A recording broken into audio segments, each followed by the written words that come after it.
Hey, what's up? GW coming to you live. Today we're going to talk about the 1980s sort of Jaws ripoff. Well, I wouldn't call it a Jaws ripoff. I'd say it's a creature feature run amok. It's Alligator. Couple things about this film. Was directed by Lewis Teague. Now, Lewis Teague is the horror mastermind that brought you the Stephen King classic Cujo. So you know he knows how to work creature features. And by John Sayles. Now, a lot of people don't know that, don't know who he is, rather. He is the director of The Howling, a werewolf film. So you know you have a winner on your hands when you have two powerhouse horror writers and directors collaborating on this. So let's talk about the movie, tell you what's cool about it, what I found cool about it. Sorry, guys, my allergies are kicking up. There we go. All right, first thing. The story is your basic sort of creature feature, in which case a young girl named Marissa, when she's little, buys a alligator after seeing a alligator wrestling match gone awry. And her dad doesn't like it, flushes it down the toilet. 12 years later, we have a monstrous alligator due to the fact that a local medical corporation is doing unsolicited animal testing, and basically the creature feeds off of whatever waste that they throw in the sewers, making it sort of superhuman and basically unkillable with an insatiable appetite. So in that respect, you do have a Jaws clone.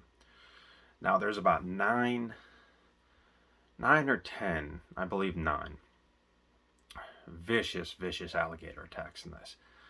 Now some of the alligator footage looks like it's miniature, but don't let that detract from the movie. This movie is pretty wicked, pretty entertaining, and it's a lot of fun. I would put it on a B movie level, if anything else. But let's look at the cast now, guys. You have Robert Foster playing David. He's the lead guy. He's the detective assigned to investigate all these murders and dismemberments and see what the hell is actually going on down in the sewers of New York City. If you guys don't know Robert Foster, he also played on the Quentin Tarantino crime film Jackie Brown. Forget his name, but he was the ATF detective along with Michael Keaton. You guys check that out. Marissa is played by Robin Riker. Chief Clark is Michael Gazzo. Slade is Dean Jagger. Gutchell is a cop that gets really chewed up in the sewers. He's played by Sidney Lassick. The mayor is played by Jack Carter. Kelly is played by Perry Lang. Brock is played by Henry Silva. And Kemp is played by Bart Braverman. Now, other than the first name on that list, I do not know any of these actors. But it's pretty interesting. The one other thing about this film, it spends a little bit of time getting to know the characters before dumping you into vicious alligator attacks. The story is pretty creative, actually. It's a fun watch because it seems like the alligator pops up in the most unusual places, killing a lot of people. And like I said, 9 people have in this film are either attacked or killed by the alligator. The gore is pretty wicked. In fact, toward the late end of the film, one of the masterminds behind the evil or the medical facility that was dumping things in the sewer gets crushed by the alligator in a car. Very bloody, very cool, very wicked, and very creative.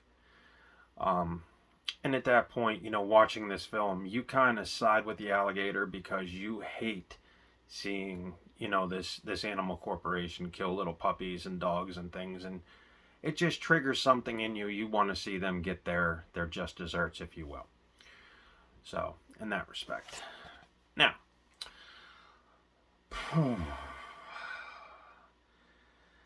is this movie worth watching? Well, of course it is.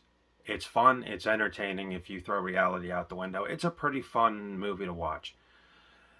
It was made, like I said, 1980. and it was pretty cool, actually. Now, there was a TV version of this, and apparently there's 8 minutes of extra footage in there. But if you buy the Blu-ray, you will see that on, the deleted scenes, the outtakes, whatever. I think this film too is most notable because, as opposed to Grizzly, which we reviewed yesterday, I think that this film is more recognizable. A lot more people know about it. I think it had a wider theatrical release than Grizzly. I think it's better known. I think Grizzly only got notoriety after the director, like I said, had passed away in a plane crash, and then everybody started checking out his work because it's posthumous. But this film is pretty cool. And like I said, you have a lot of fun stuff in here. You also have a lot of unexpected turns in this film. Like, people are going to get attacked by the alligator, but you don't know who till you watch it. Now, this film did spawn a sequel called Alligator 2: The Mutation, which we will be covering next week on our movie review. I really enjoyed the film. And it's been years since I watched it. I rented it from Primetime Video one time, and I remember it being a cheap knockoff of Jaws. And then I watched it this morning, guys, and it has much more to offer than just a cheap Jaws ripoff clone. In fact, the end scene at the mansion, if you guys have ever seen the film, where the alligator just tears up and, like I said just moments ago, crushed that dude in the car. It's a very fun set piece to watch.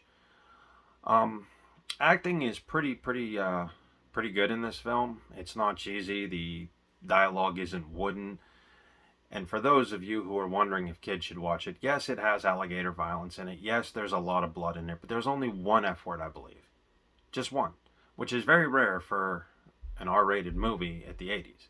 Normally you had a couple F words been there, as well as the violence when you're dealing with horror. And they did a lot. They did a lot with this film. And no alligators were actually heard filming this. I know that's your next question, but no. But definitely look up Alligator. It's an underrated classic. And I would put it probably underneath Jaws, but I wouldn't call it a direct ripoff because it has so much more going for it. Now, this film is cruel in a way because, again, toward the late segment of the film, the alligator does kill a 5 or 6 year old kid. Now, that was kind of unheard of, and I know probably that scene raised a couple of parents' eyebrows and whatnot. But it's done in such a non-graphic way. But the story's cool, monster's cool, and there is a bit of realism. I mean, Lewis Teague pretty much confines it to where, yes, this could happen. It wouldn't be as extreme probably as this. It would have been handled more in a timely manner, but since this is a creature feature, yes, you have to space out the demise of the creature as well as the attacks and this and that. But it's a very fun movie to watch. I recommend it. And like I said, I have not seen the sequel yet, but this one is a classic. And Robert Foster, like I said, if you only know him from Jackie Brown, does a hell of a job as David, the detective, trying to figure out what in the world's going on down the sewers. And when he realizes what it is, then he has to deal with it, much like, Roy Schneider's Chief Brody in Jaws. So Alligator, I would give it 3 out of 5 stars. 4 out of 5 stars, actually. Check it out. Not a bad creature feature, and if you're into it, if you have missed it, definitely watch it. Now, this film did kick off a ton of Alligator ripoffs.